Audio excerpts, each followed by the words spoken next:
morning, everyone. Before we begin today's hearing, I want to take a moment to recognize someone who has served this committee and this institution with extraordinary integrity and commitment. Our Chief Clerk, Cameron Ricker. Will you stand, Cameron?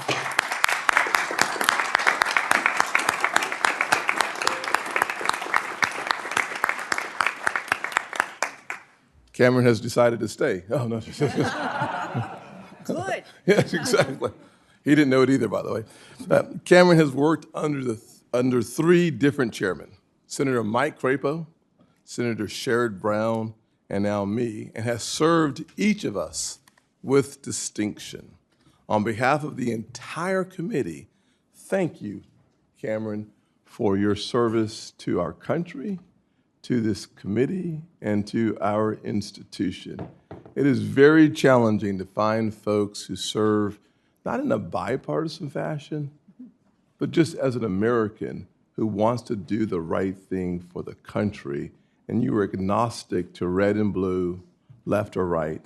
And that, in my opinion, makes you an outstanding asset for the committee and a strong example of what it means to put this nation before politics. Thank you for your service. We will miss you.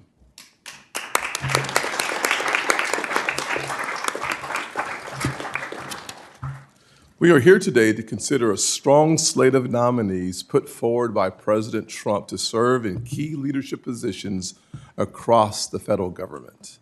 These roles are not ceremonial. They are not optional. These are positions that directly impact the lives of American families, especially those who feel like Washington too often forgets them. As chairman of the Senate Banking Committee, I believe deeply that our job is not just to debate policies, but to deliver results. That means confirming qualified, capable public servants who are ready to go to work and get to work on the issues that matter the most to the American people. The nominees we will hear from today will serve in agencies that touch on every single aspect of our economy, from housing affordability to fighting illicit finance, to expanding American exports, to ensuring sound supervision in our banking system.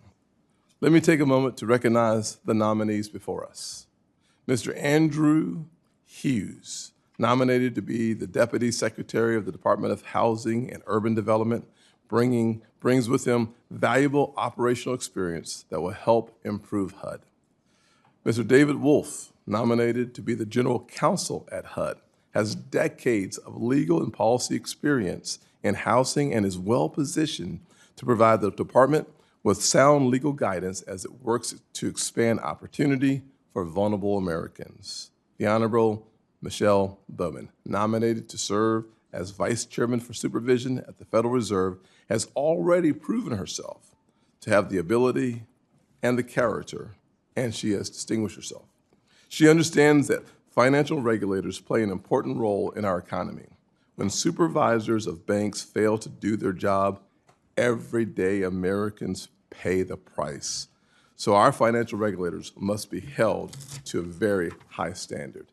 As Vice Chair for Supervision, Governor Bowman will bring accountability and transparency to the Fed and ensure it operates as an independent institution void of politics.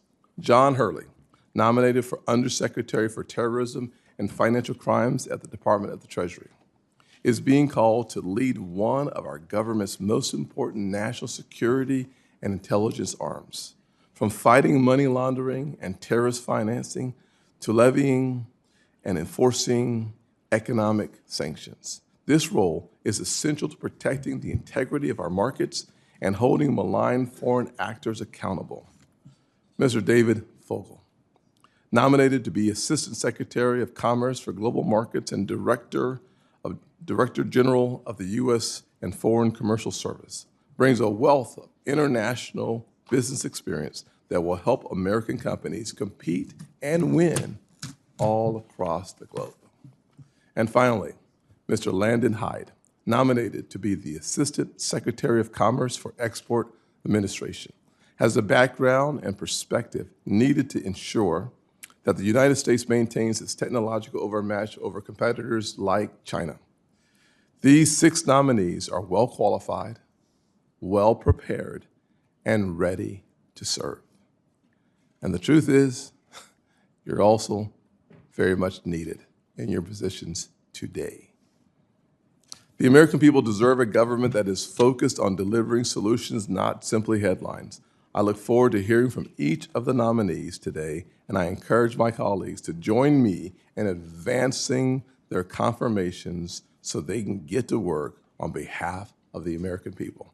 Thank you for your willingness to serve your country, our country, and Ranking Member Warren, you are now recognized.